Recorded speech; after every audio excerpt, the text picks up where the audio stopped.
Jet van Wijk, welcome to the Fieldswell Podcast. Thank you so much for having me. It's my pleasure. So you live in Bali, which is at the top of my list for destinations that I would love to visit. Is that where you're calling in from today? Yep, today from Bali, and you should totally visit. I love it so much, and I've been here now almost 5 years. I think actually this week is going to be 5 years. Yeah. Wow, that's incredible. Well, I'm going to need all of your tips. Yeah, for sure. What is island life like for you? I have this vision of like yoga, beaches, healthy eating, really mindful living. Yeah, definitely. It's sometimes I do miss the city vibe a little bit. I have to be honest. But island life is nice. I have a scooter where I just drive to the beach, and I also rescued a dog 5 years ago. So it's one of the reasons I'm here. So I walk her every day. We go to the beach or beautiful parks, and yeah, really with this laptop lifestyle, it's, going to a cafe, working from really cute places, and yeah, eating lots of, healthy food. So I really like it. It's a more slow life, in my opinion, and very spontaneous. Let's say my friends, they never make plans longer than a day out. It's like very Wow. spontaneous and going with the flow. Yeah. I love it. That sounds amazing. Similar to you. I mean, I lived in New York City. Remind us where you're from originally. Netherlands. Okay, from the Netherlands. So yeah, I lived in New York City and now I'm in San Diego and it's a little more chill, low key, slower lifestyle. And I'm at that point where I'm totally loving it. That's so good. So I know you moved to Asia with just $600 and no plan. What gave you the courage to make that move? Bring us back to your mindset when you just made that decision. Yeah, it was actually all thanks to my intuition. Like, it's so strange, and I never related it back until years ago. But it was just a gut feeling that initially, already when I started my study, hospitality management, I picked that study because I heard that you could travel. I was like, okay, so I feel like that's what I should do. Then I came in my third year also to Bali for a few months, and in a few months to Bangkok to do a specialization course. And there I saw people already working from their laptop. And I mean, I kind of just marked that moment and I remembered that. Didn't do too much with it. And then in my fourth year of my study, I did a corporate job in London, working for Hilton. Okay. And that was in a basement office. So of course, thinking there, I was like, wait a minute, this doesn't feel like this is life, And Right. then I definitely thought back about the people I met in Asia and saw that they were working online. And this was 2017, so it was not that known yet. It was still pretty new, the nomad, lifestyle. Yeah, it's a laptop lifestyle. Yeah, exactly. That was pretty new still. And yeah, then I just said, okay, I don't know what I should do, but I shouldn't be doing this in a basement office in London. Right. And I just made that decision again based on gut feeling. I'm like, okay, I found all of those things in Asia before. So I feel like I should just be going back there and figure it out. And it was quite delusional because, I was literally sitting in the plane looking at the screen where you see like, Amsterdam to Bali. And I was thinking like, oh my God, what am I even going to do? Like, I have no idea. I have no plan. And I just sold all my clothes and furniture to pay for the visa, and the flight ticket and the first month of accommodation. And that was it. Wow. So yeah. And you moved there not knowing anyone, correct? Yeah, I didn't know anybody there. Yeah, Wow. completely by myself. And what was the first job or role you had when you got to Bali? So first here, I started basically actually in London already. I was doing a little bit of like influencing on the site. Okay. So also in London, I was blogging and like writing blogs about best places in London and all of that. And I think that kind of started from, that first time in Asia where I researched some things and I was like, wow, getting paid to travel the world or travel the world for free, that sounds pretty nice. So that's where I started a little bit blogging and like writing, but it was more to family at that point. And then in London, it got a bit more serious. So I was doing some deals with fashion brands and things like that. but not really getting paid yet. Like everything Mhm. was gift basis, at this point. So in Right. Asia, the first things I did was still collaborating with, trying to collaborate with hotels or with, cafes and things like that, and other brands who wanted content. But still not getting paid a lot at this point. Yeah, when I just came to Asia. I mean, it's so easy to, as we're introduced to social media, like it wasn't around during my childhood, at least. It kind of started when I was in university or in college that I really started using Instagram. And I'm glad it Yeah. wasn't there before that. But this influencer lifestyle looks so glamorous, and it's so easy to look into that and say, hey, I could do that too. I could get paid to just travel the world, make brand deals with all these clothing brands. So talk to us. Was that influencer lifestyle as glamorous as it looks? I think we want it to be that. So even when you're doing it, you convince yourself like, oh, this is pretty nice. But yeah, I think anything related to social media is such a big trap, because we get into all of these places of, comparing ourselves to other people, conforming to trends or things that are happening on social media right now that are performing well. And you don't really realize that it's happening to you, that it's changing you being on social media or being a public figure or being an influencer. And yeah, I think in the beginning it was nice, like getting so many packages for clothes and all of these free things. But if you really analyze it more, it wasn't really free, because still I had to make campaigns for it, and it actually takes a lot of work. It's scouting the location, going there. It's like obviously doing the photography or videography yourself, editing, like then the social media of it. So yeah, later also realized like, yeah, okay, this gifting stuff, I'm not going to do it anymore because it's just so much work. And yes, I get a free bag or whatever, but it's like, it's not worth it. Yeah. So that's the first thing. It's way more work than you think, because Uh-huh. it's a lot of jobs in one, Right. social media and the content creation. So yeah. And after that as well, like working with brands and the whole process of getting paid, like so many brands that paid me late, that didn't pay in the end, or just lots of struggles with that, and there was not really clear regulations for it as much, and brands would also not really stick to it. So that's also a downside I really saw. Like it was way more of a hassle to get money actually than I Mhm. expected. Um, and of course, yeah, the whole fakeness of it. So I also lived with some influencers at some point here in Asia in the same house. And I remember there was one girl and she was like, okay, I got these wet wipes, from this company that I need to promote, but it's really bad for the environment. And I actually don't use wet wipes because it clogs my pores and it's not good for me. But still, she Right. made the campaign. Yeah.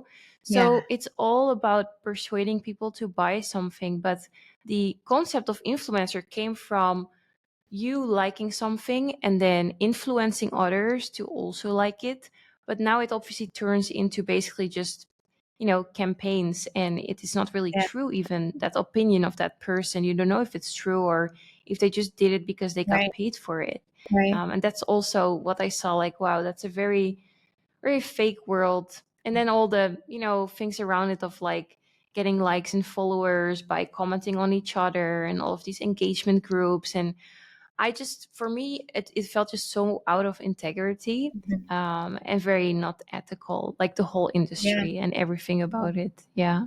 And we're going to get more into like the neuroscience of what it does to the Mm, brain, because I know you gave a TED talk on that. But let's talk for a second. You did it for around 3 years. So I'm sure yeah. there were some high moments. Like, what was one of like the highest moments you recall during that time? And then maybe one of the lowest moments. Mm, I felt like pretty cool moment was when I was able to collaborate with a really luxury resort in Santorini. And this was a resort where normally like they don't do any collaborations. If they work with anyone, it's like people with millions of followers. So they're very specific and picky. But I wrote a very personalized pitch, and they just said like, oh, we never received such a, communication and all of that. So that was like, wow, okay, I think I know what I'm doing. I think I know how to pitch and how to obviously, because there's also a whole business side to it. You also need to know how to pitch and land these brand deals and negotiate. And I was good at that part. So that was a really big high that I was able to collaborate with them, even when I didn't have that much followers at that time, maybe around 10K or something. So that was huge. I remember that. And some really cool brands I did work with as well, that I did stand behind and did like a lot. So those were some highs. And then some lows. Of course, it's the moments when you just completely tired, you don't want to post anymore, but you know that if you don't post, that then obviously you miss an opportunity to get likes, so you have to post, and you're kind of forcing yourself to do it, and it takes away the whole creative process, the fun of it. It's now a must. And it's kind of, even posting at times things you're like, oh, actually I don't really want to post this, but it's probably going to perform well, so why not? Yeah. Hey, content creation takes a long time. Now having the podcast, creating the reels, sharing it, and it is ultimately how you grow it. So it's interesting in how to create a stable relationship with social media that isn't affecting your mindset and your well-being. So talk to us about the turning point that made you decide to leave the influencer industry behind you. Yeah, I think the biggest point was when I just realized that I wasn't myself anymore. So that a lot of the things I was posting because I knew or expected that it would perform really well. And at this point, I didn't really understand the specifics from that yet, or what it meant, or how everything works, on a neuroscience level, let's say, or social influence. But I did feel just off. Again, my intuition was like, Jet, I feel like this doesn't make sense. You're posting things that are literally not your preference. And it was silly things like, okay, posting like with displays with flowers and all of that. Whereas actually, I really didn't like that girly pink, all of that. But I was doing it because I was doing so well. Right. So you're doing it, you're kind of crushing your soul. You're like, oh my God, this is really not me. I really don't like it. So you put on a smile and you still do it, and I feel like, that was like a big turning point, just the realization of, okay, I'm just losing who I am in this process. And I think something needs to change. Something needs to be different. Yeah, losing your sense of self almost. And that's so difficult because you notice certain posts doing well, or you're like, okay, I know if I show more skin, if I post a bikini pic, I know that's going to do super well. I'm going to get tons of likes. And that like almost validates you, right? And like spikes your dopamine when you're getting all these hearts and comments. But then you're like, now I'm giving my heart and soul away to an app. Yeah, definitely. Yeah, it's all in the pursuit of attention, right? And that's obviously what I learned later on, how it actually works. And that, the currency of the influencer industry is actually not money. The first currency is attention. And you will do everything to get attention, because if you get attention, then it could lead to brand sponsorships and things like this. But the first currency that you are trading in is actually attention. So you gave a TEDx talk titled How Influencers Suffer Conformity, which highlights the effects of social media on our brain. And I know in there you go into detail on how attention is the primary currency for social media. So do you mind sharing some of the insights that you found? Yeah, definitely. Yeah. So, one main thing is obviously that we as humans, we get, dopamine and good hormones when we receive attention. So this could be likes, comments, followers. We're kind of, needing that validation, and we release good hormones from that to our pleasure center. And this makes us very easily addicted to that dopamine, and therefore to getting attention. So even it is not even just for influencers, it is for all of us that this happens in our brain. When we get a like, we feel good. When we get a comment, we feel good.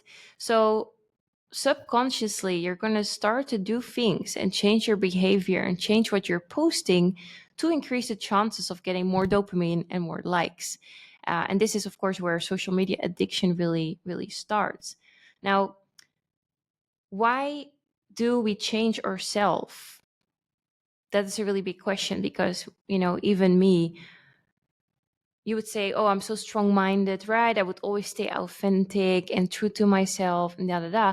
But this actually processes that happen in our brain subconsciously that we don't even realize sometimes. And it comes from conformity. So conformity at its core, this word, what it means is that we actually agree or go with the majority of people. So it could be people's behavior or people's opinions to have a higher survival rate. So this is a deep rooted psychological thing actually in us, that we just prefer to conform with the majority. And this is, very simple explained. I like the cave example. It's like if there's two caves and on the left side, someone goes in and they come back with fruits.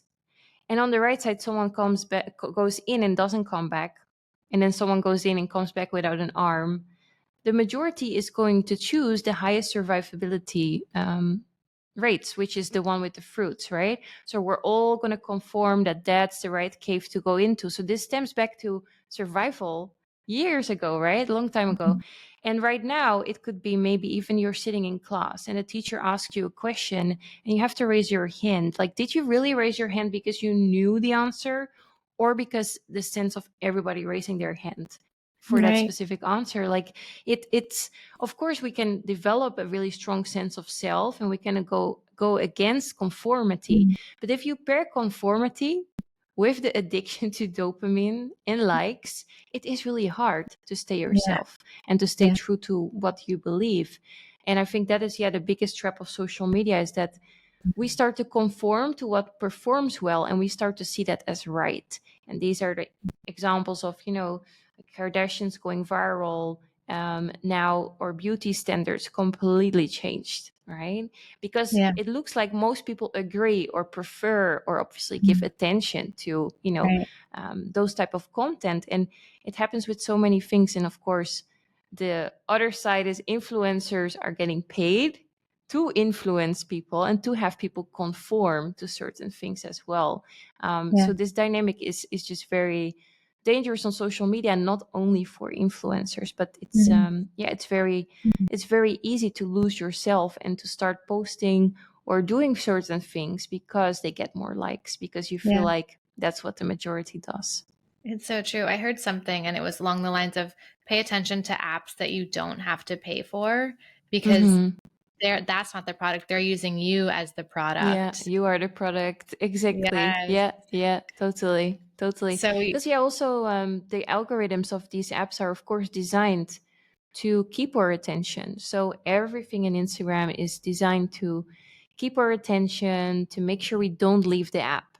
And that is again fueling our social media addiction. Yeah. I mean, these dopamine hits, these like artificial dopamine hits are real.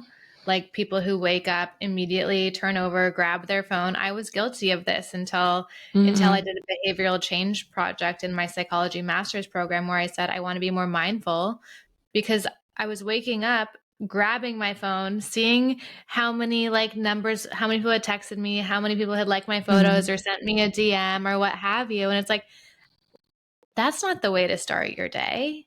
Yeah. Let's sleep with the phone in the kitchen, start our day with intention. Thank you. So happy to be alive today. Can I meditate? Can I envision the future I want for myself? But instead, we're just glued to Instagram, to the fake dopamine, to the likes and the attention. So congratulations for doing this research, for doing your TED Talk. I'm really inspired by you and sharing your message. What helped you really like step away from that? Were there practices that helped you regain your mental balance after you realized like what had happened? I feel like for everyone is different, but I'm this person that if I understand why or like the science behind it, it's very easy for me to cut off an addiction or anything. Like another really funny example is my parents are still shocked that I eat a lot of vegetables, because as a kid, I hated, like really, I dreaded vegetables.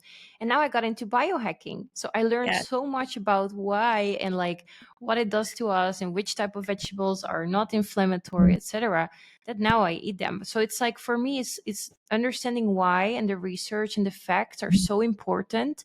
So as soon as I really deep dove and I learned all this research and what had happened and how, how it is actually, mainly in the influencer industry or with being a public figure, I realized, okay, I still want to share content, but I need to do it in a way that I can literally say, I don't care if it gets a like or not. And I also changed the patterns and, let's say, processes in my business. Whereas now I make content, but my team will schedule it and edit it and all of that. And so I don't even know when it's going live. And I don't even want to know, because I don't want to Right. check the likes. I don't want to care Right. about it. I just want to create from a place of impact and giving value and helping. And then if it goes viral or not, I don't really care, Right. Yeah. So, but if you are the one posting and editing, there's so much more attachment to it. So I understand that for smaller business owners or people who are doing it themselves, it is different. But for me as a business owner, that helped me a lot. Like, how can I remove myself from that process, like the Yeah. platform? And I just want to create. Mhm. And I also really got inspired by, I think Gary Vee said it as well. It's like document over create, and actually document over curate. So meaning, just document your life, document your journey, document your thoughts, but don't try to manipulate things or curate everything to the last detail, as in like Yeah. looking perfect or all of those Yeah. things. Just document what's happening, document Yeah. your life, be authentic, be Yeah. real. And that also drops a lot of pressure, It does. in terms of We're the process. we're so attached to the outcome, like the end result, instead of just like Yeah. living in the process and the flow and like Mm-hmm. sharing from our heart. Instead, it's like, what's going to happen when I do this? Which photo is going to get more likes? Instead of like, just share freely, be you. Yeah. Well, what's even now, Instagram released, I think, a week ago or 2 weeks ago for me, this split feature. Have you seen it? I haven't. So you can now split test your content just like you would do with advertising. And you might think this is so great because, yeah, just like advertising, you can have two pieces of content and see which one performs the best. But I think in terms of social media addiction and all of these things, like, it's just adding another layer for business owners now, where it's like, okay, so it just adds to the whole thought of like, how can I manipulate the audience even more to give me more likes? Like, is it this one or that one? It's like we're now Yeah. even testing our organic content. And for me, Right. that again, it's just like, it's a platform designed to help us stay on it and stay addicted. And I It think this is. split test feature is such a big example of, yes, it could look like a great business thing, just like you're running ads, you're testing different ads. But if we're now also having to double create all of our content to see which one performs better, I'm not doing it. I'm refusing to do that. So No. do you post twice and it keeps whichever one does better, or how does that work? Yep. Yeah. I think it pushes the one that performed the best. Okay. So Wow. it's like a So double posting, split interesting. testing. Yeah. Okay, so talk to us about what was Mhm. next for you after being an influencer. Yeah. So after that, and also while trying to get out, I tried so many ways to work online. So I think I did affiliate marketing, MLM, crypto, web shop, drop shipping, like, oh my God, you name it. And I probably tried it. And yeah, lots of failures, also a few scams. Like, I got a fake job actually somehow. So a lot of failures, a lot of problems. And I was like, okay, what is one common thing that I learned during all these, attempts? And it was Mhm. digital skills. So I did learn how to build websites for myself. I learned marketing. I learned social media as influencer, of course. I learned copywriting because I was doing travel blogging. So I was like, okay, I have skills. What can I do with this? And that's when I started to actually offer my marketing services to other companies, such as cafes or restaurants. I started in the hospitality niche. And yeah, I became a marketing freelancer where I was helping them with their content. And yes, you're still on social media, but there's such a, again, different level of attachment when it's not your face. You're just trying to obviously grow the accounts of a business, not you, your photos, yourself. So that already was way better for me. And I really liked it because I liked learning all these skills and tools and strategies. Yeah. And yeah, then I scaled that into a marketing agency. And then years later, I started teaching people, how they can also learn marketing skills and become a freelancer. And that is now to date the main thing that I'm focusing on is really our academy. Yeah. Incredible. She's a hustler. She's tried many Yeah. different things. I really appreciate that. And so you've now scaled this business to a multi-seven-figure company. Yeah. Can you break this down into steps for our listeners who may be wanting to build an online business, like where to get started and what steps to take to have a shot at getting where you're at today? Yeah. I think the most important thing is to find first the business model that fits you. Because all of these business models I mentioned that I failed at, they are also good business models. They could also work for you, but they just didn't align with me. And I had certain criteria that I wanted to have in an online business. So first, that's the first thing. You don't have to do what I do. Just find what suits you best and do research. And research we do on YouTube or on Google, not on Instagram, not on TikTok. Okay. First, stay off of those things and really look within, like, okay, what do I actually want? What do I want my business to look like? So for me, criteria were 100% online. So I didn't want to have anything to do with stock, shipping, like anything like that. 100% online.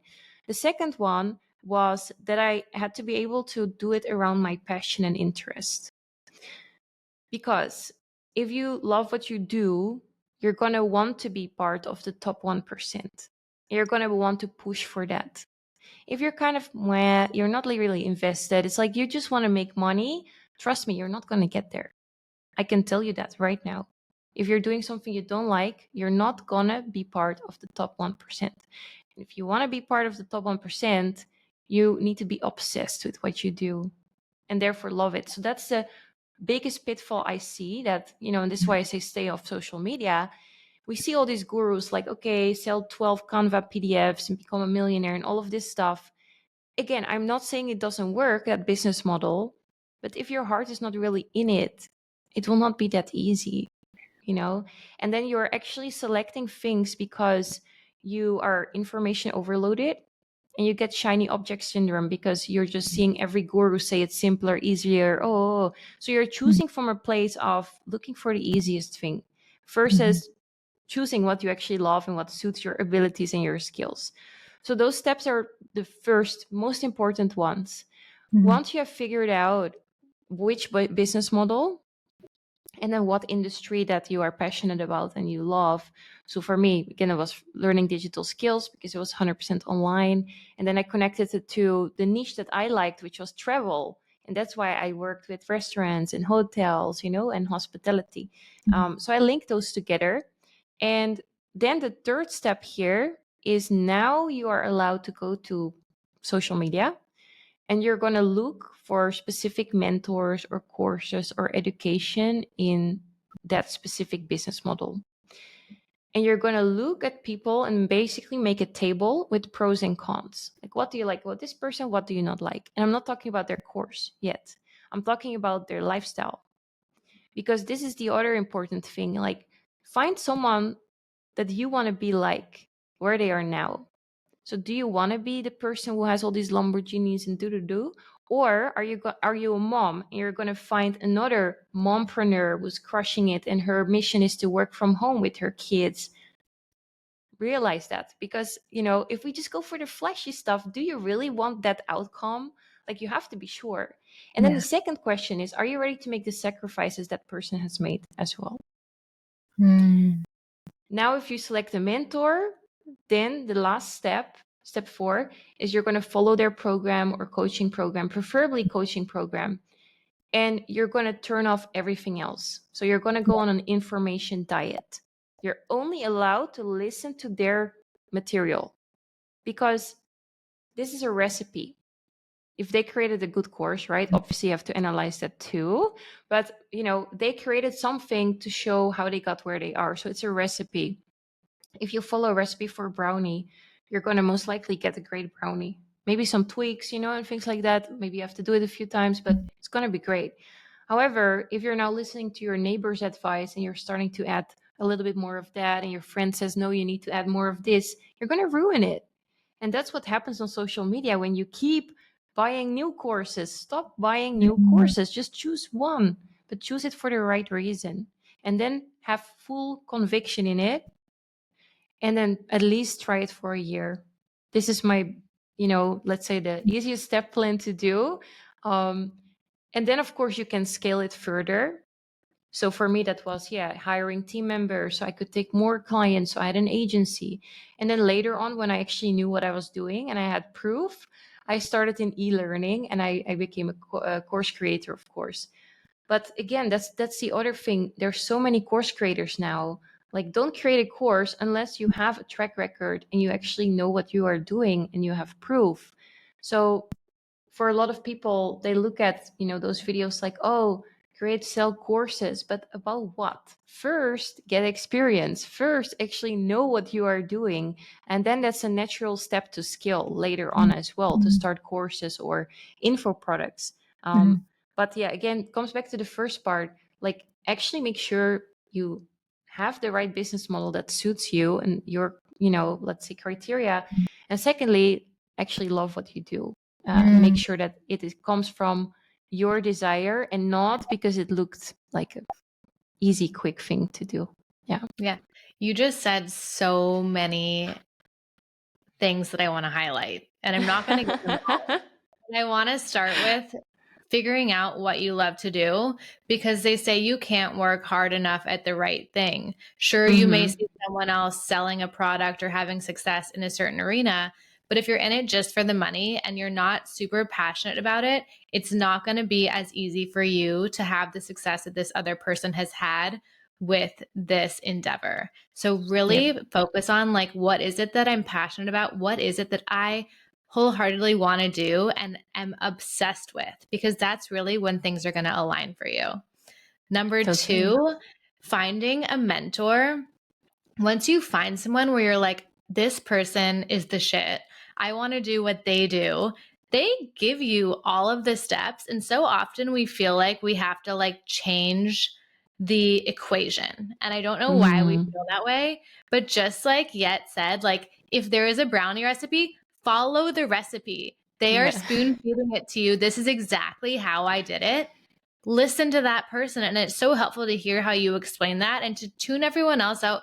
Pick one person and listen to that person. Otherwise, you are on information overload. Yep. And additionally, I'm just going to highlight the top three that really stuck with me, to give it 1 year, because so often people will give up so quickly, but you have to keep trying again and again and again. Just like Jet tried many different roles and business models, find the one that works for you and then stick with it, because it takes time to see success. Totally. Yeah. And I think that's again part of social media and our attention span. It also kind of became our attempt span somehow. Like, we just want it to work on the first day, there cannot be any struggles or hardships through it. But it's like, being an entrepreneur and being a business owner just doesn't work like that. You have to go through those failures to also get to the solutions that are going to bring you to the 10x level. So you have to go through it. And I think, some people can do it in a month, get success, some people in 3 months. But what I always say also to my students is like, if it did take you a year to get to your dream outcome, wouldn't it still be worth it? Like, it's just 1 year, So if it didn't happen in the first month, it's okay. What matters is that you don't give up and that it is going to happen. It doesn't matter if it takes you a bit longer than other people. But, if you follow the right things and you put in the work, then it's inevitable to succeed. I mean, you have to be committed for the long term. Totally. We want this quick fix, instant gratification, success overnight. Yeah. And sure, it may look like people are having that on Instagram, but that's not the reality. Do you know how long it took Yeah. basketball players to become pro? Like that doesn't happen Exactly. overnight. Yeah, totally. Okay, let's switch gears a bit. So I want to hear more about how you prioritize your health and well-being as a busy entrepreneur. This is so important to our listeners. Do you have any wellness hacks or practices you can share with us? Yeah, I'm so into biohacking now. So I'm a bit of a nerd. I took some courses about it as well. And yeah, that's important to me. Like, eating the right foods in the right order, doing some of these hacks that just reduce inflammation because we get so much inflammation in our body from stress. So especially as entrepreneurs, this is so important. And I have to say that years ago, so in my first 3 years probably, 2 years ago, so my first 3 years here, I was very much adhering to the high performance masculine routine because I thought that's what would take to be successful. So, and I can attribute some things to it, to be honest, but the 5 a.m. wake up, and I had an accountability partner. We were calling at 5 a.m. and at 5 p.m. So like hyper accountability. And I did that for like 2 years. And then I realized actually how bad it was for my health, like my skin, my hair, all of those things, inflammation, bloating. I developed intolerances I never had in my life because I come from Netherlands. So we love milk and we love bread. And how is it possible that now I'm intolerant? It is because of course, stress, and that affected my gut. So, and I think that's a lot of people don't think about these things, but it is a real thing. It happens. And Yeah. so now I'm much more prioritizing my sleep. I'm also more embracing a feminine way of doing business. So going with my cycle, going with my flow, and yeah, in general, just focusing on stuff I love and trying to remove all the other stuff. You don't need to suffer. If there's things you really don't like, just outsource. Just give it to Yeah. someone else. Create the business of your dreams. And um, it's not that everyone who's successful woke up at 5 a.m., did all of these things. I don't believe that. You have to find what works for you. So I wake up at 8. I woke up before this podcast and I like it. And I don't feel bad about it at all because I feel like my body just needs that, it just needs that. And I just listen more to my body, I would say, and implementing health hacks to reduce inflammation, stress, and to improve my gut health. For me, just being more in a feminine flow with doing business as well. Yeah. What's the biggest thing you've found to reduce inflammation? So for me, it's the way I eat food. So I see that if I really stick to this, so I go to the gym a lot, and I can say that I think all successful people do some sort of physical exercise. I do believe that because of also the discipline you need to have to get better at that, and the discipline you need to have to go every day. So I am a really big fan of that. So I lift weights and I love the gym, and I always looked at macros and all of those things to achieve my ideal body goals.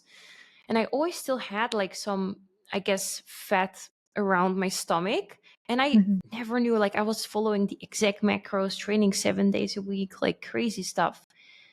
And until I started biohacking, it all just flew away. So it was Wow. all inflammation. It was all inflammation. And it came from eating the wrong foods. So I used to start with like protein pancakes and all of this stuff. And it was according exactly to very low macros that should put me in deficient. But it did everywhere else, but just not there.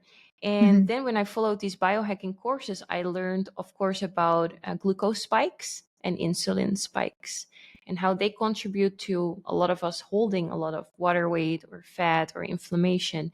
And Glucose Goddess, she's a really good person to Yeah. follow on Instagram, and Aggie as well. She also lives in Bali. So I followed their courses. And for me, the hack of drinking 1 glass of water with a teaspoon apple cider vinegar 20 minutes before each meal, that drops your glucose spike already. Wow. And then also always eating fiber before you eat anything. So I first eat carrots or cucumber, and then I eat my breakfast. I do the same for lunch. I do the same for dinner. even to a restaurant, people think I'm crazy. They're like, why is this girl putting alcohol in her water? No, it's just apple cider vinegar that I bring to the Yeah. restaurant because I know this stuff. And I know when I do it, oh my God, I lost so much inflammation in my body that I never saw before, in my face, in my stomach. So this is like very simple hack. Just first eat your vegetables, Yeah. then eat your protein, so your meat, and then finish it with carbs. Okay. Such a big hack. Yeah. And then you can have dessert, but you should eat it right away after your meal. Because again, what's the bad thing if you wait 2 hours? So your stomach is kind of empty again. Then you eat the chocolate cake. Then your glucose spikes a lot. But if you Okay. ate the chocolate cake right away after dinner, it actually doesn't spike your glucose that much. Okay. So yeah, this Also, is some I'm of the things about that helped. actually, do you follow Brian Johnson? Yeah, also, yeah. So I'm going to his Don't Die Summit in a couple of days to learn all about Oh, that's biohacking so and cool. longevity. I'm really looking Love forward to it. Love it. That's that. amazing. Yet, as we begin to wrap up, is there anything you'd like to leave our audience with today? Yeah, I would say one big reminder for me always is that we as humans are so special, you know? So for people listening who are now in a place where either you're doing something you don't like, you tried lots of things, didn't work, and you went back maybe to your corporate job or to, a situation that you're still not happy in, like, know that you don't have to settle for that, because we as humans are so special that we can talk to each other, we can walk, we can travel to places. We didn't come to this planet as a rock. So it's, you owe it to yourself to chase your dreams, and you owe it to Yes. yourself to design the life of your dreams, because we are so special. So I would say, yeah, just never give up, and always make sure you do what you love. Amen to that. That dream is burning inside of you for a reason. You have it within you to make decisions that so align you with that dream. Believe in yourself. You got this. Yes. Where can our listeners find you? Yeah. So my full name is also my website, and my Instagram with an X behind. So Jet van Wijk X. If people want to know more about what we do, or working online or something like this, feel free to message me. We're always there, happy to help or guide you in the right direction. And yeah.